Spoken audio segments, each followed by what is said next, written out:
Hi.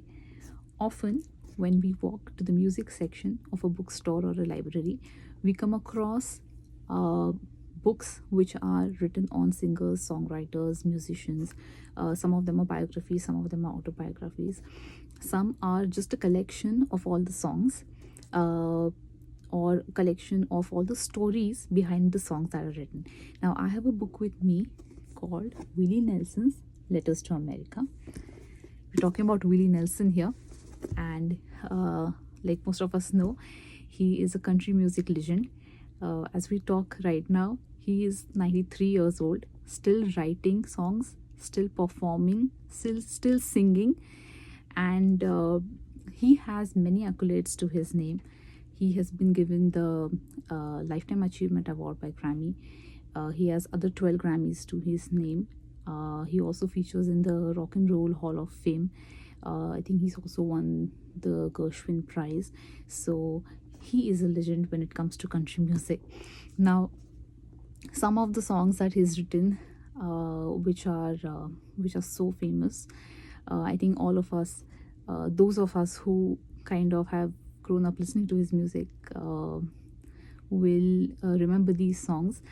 You have Hello Walls, Crazy, uh, You're Always on My Mind, Blue Eyes Crying in the Rain, Mamas Don't Let Your Babies Grow Up to Be Cowboys, and so on and so forth. So he has around 2,500 songs on his name, which is like huge. He, I think, started singing from the age of 10, and he joined a band, and I think he's never stopped after that. He's always singing, writing, and performing, and always on the road. And that's one of the reasons that he has the habit of writing letters. So this book is a collection of all his songs, mostly almost some 50-60 famous songs, and the story behind each of those songs.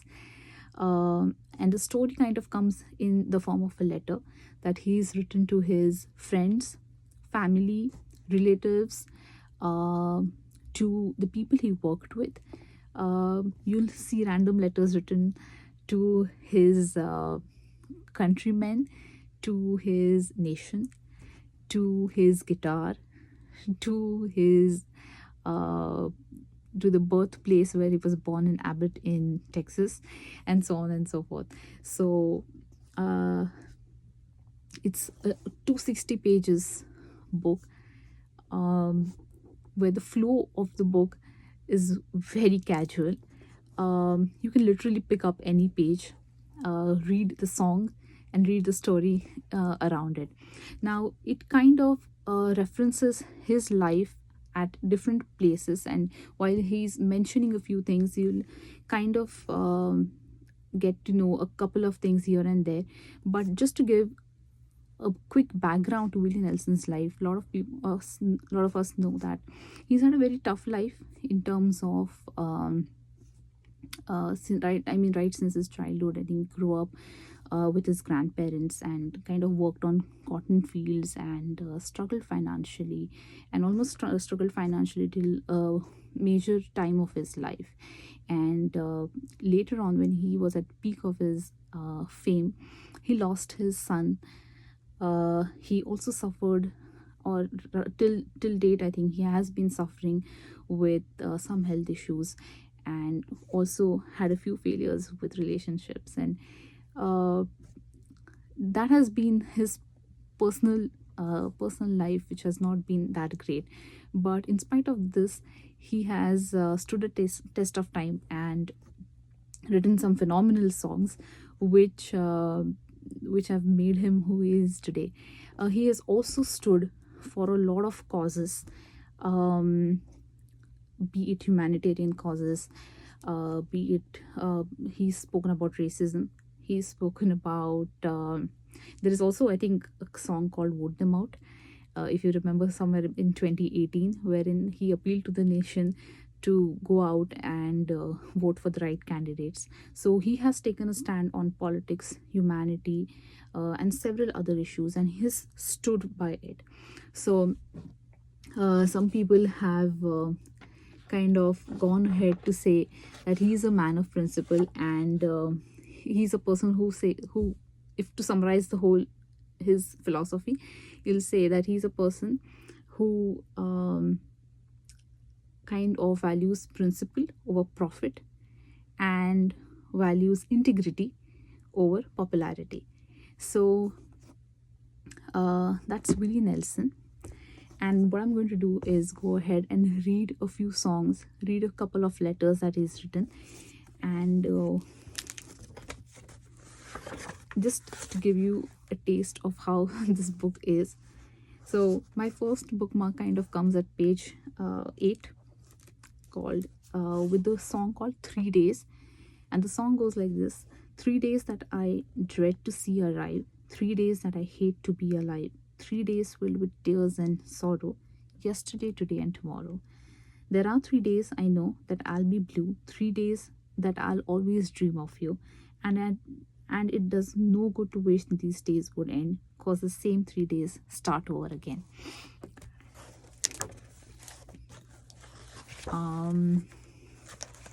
Then he has written a letter to all the songwriters, and then he's written a letter to all to the entire music industry. And he's kind of tried to talk about how songwriters should take their work seriously, and also look at look at making money from what they are writing. He has written to all to the folks of music industry, saying that if you don't let the newcomers come in, and if you don't let them perform, how are they going to go ahead in life? So he's kind of taken a stand for them as well. So a couple of things over there. He's written a letter to his guitar, and I'm going to read a couple of paras from there. So he says, "Dear Trigger, I knew you were a classical guitar, and I knew that with you not having a pickguard, I'd wear your beautiful wood finish down till we both got old and began to look like each other. We are a little beat up, but I think you and me are destined to last the same amount of time. We both know our purpose in this world, to play and to be played, though I'm not sure which of us is doing which. Sometimes it feels like you're playing for the both of us." He's written this letter to his guitar. There is also a mention that he got his first guitar from his grandparents at the age of 6, and ever since he's been playing the guitar. Then there is one beautiful song on page 88, and some of us know this one, "Angel Flying Too Close to the Ground." If you had not have fallen, then I would not have found you. Angel flying too close to the ground, and I patched up your broken wing and hung around a while, trying to keep your spirits up and your fever down. I knew someday that you would fly away, for love's the greatest healer to be found. So leave me if you need to, and I will still remember, angel flying too close to the ground. Fly on, past the speed of sound. I'd rather see you up than see you down. So leave me if you need to, I will still remember, angel flying too close to the ground. So leave me if you need to, I will still remember, angel flying too close to the ground. Then he's written a letter to Will Rogers, and this is what it says. While I'm reaching out to the childhood heroes, I thought I'd toss this one out in the ether. Dear Will Rogers, you won't believe the mess we've gotten ourselves into this time. I'm wondering if you can send some advice for our current predicament. I was still a tyke when the airplane you were in bought the farm, but your legend lived on through my childhood, and recordings of your shows were still on the radio. Speaking to me from your place in the heavens seemed like a neat trick to a kid in habit. Even after you were gone, you were a source of wit and wisdom in the face of Great Depression and World War II. That inspires me to think that you may somehow magically receive this letter. Who knows? Maybe you're watching me to write it. So I'm sending an update and a summary of a few problems that have us around, running around like chickens with our heads about to be cut off. And then he's spoken about all the environmental issues that we are facing. He's spoken about um the Red Indians and the Indian territories which have been, kind of annexed from them, and how they are all suffering. And he's spoken about pandemic and stuff like that. So it's an imaginary letter that he's kind of written to Will Rogers, and there's also a letter that he has kind of written, imagining Will Rogers to be writing back to him. Just some fun stuff here. Then there is another letter that's to that's somewhere on the page 151, and it says, it talks about farm aid. When we held the first farm aid concert in 1985, I had no idea that 35 years later we'd still be doing our best to support America's family farmers. There were 8 million family farmers in America when I was growing up. 8 million. By 1985, the number was down to 2 million, and this wasn't an accident. It was a conspiracy by big agents and government to run the little guys out of the business. With the help of Neil Young, John, Bob Dylan, B.B. King, and many more great artists, the first Farm Aid concert raised 7 million for family farmers, and they still tend to support all the families of farmers and farmers in general, and they kind of have concerts, and the money out from the concert kind of goes to these farmers. So he's written about that. Then there is another song called "There Are Worse Things Than Being Alone." We finally said all our final goodbyes, and tear after tear fell from everyone's eyes. But just like a funeral where nobody dies, there's worse things than being alone. There are worse things than being alone, like a full house and nobody home.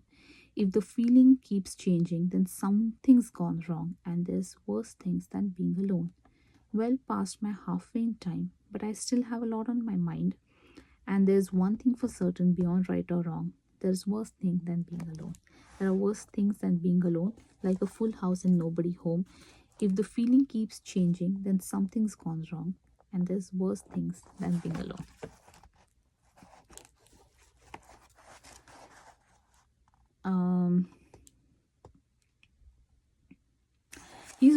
He's also, after this, he's kind of also written a letter to his kids, and there's just one nice line out here. It says that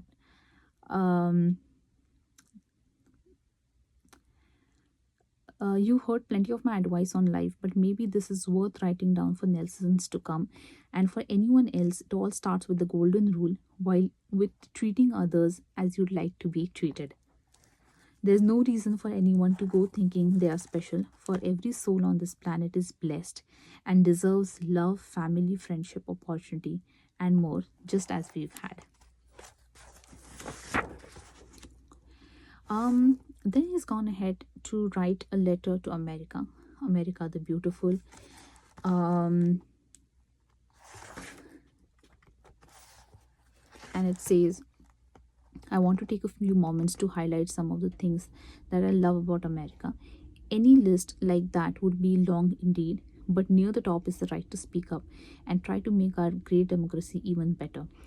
We haven't been perfect, but I do believe we've been the best, and that rather than hiding our flaws, it's best to use our right of free speech and discuss them in the open.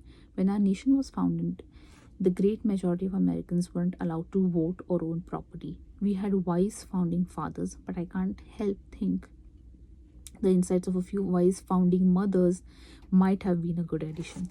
It took us about almost 100 years to end slavery, and another 150 years later, we are still struggling with true equality for all. I believe Black Lives Matter, and I believe the Native Americans' lives matter. That shouldn't be hard for Americans to understand. Everyone has equal rights, they are inalienable, and no one should be persecuted because of the tone of their skin. And he's gone ahead to write a letter to America. Then we have the famous Vote Them Out song, and it goes like, if you don't like who's in there, vote them out. That's what election day is all about. The biggest gun we've got is called the ballot box. So if you don't like who's in there, vote them out. Vote them out, vote them out, and it goes on. I think this is from 2018. Just after that, the last part that I would like to read is his thoughts on music. And he says, there truly is a healing power in music. It's a fact. Music is vibrations, and those vibrations reach every part of our being.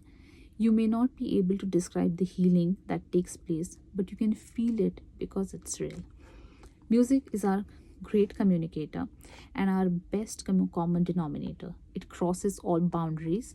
It brings people together and helps us recognize our common humanity. It doesn't matter if you're a Democrat, Republican, or independent, what color your skin is, what language you speak, you probably love music. Each person listens to a type of music that turns them on and a type of music that makes them feel alive. When we share music we love with others, they respond to it, and we are sharing what we found to be healing. People travel many miles to hear music they love, to feel the same energy exchange that my band and I feel at every show.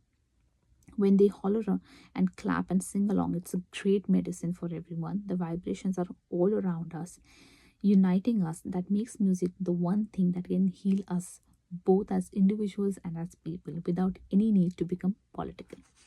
The great power in music can work both ways, and the more people who listen to your music, the more you have to be mindful of that. And this was what these were his thoughts on music. And it's a wonderful book, Willie Nelson's Letters to America. I think there is one more book he's written or gotten written from, and I think its name is Energy Follows Thought. It's a big book, again a book of collection of all his songs and the stories and thoughts and inspiration behind all of those songs, all put together in one book. And I think this is the second one, called Willie Nelson's Letters to America. So give it a read if you are a fan of Willie Nelson. And that's it. Thank you.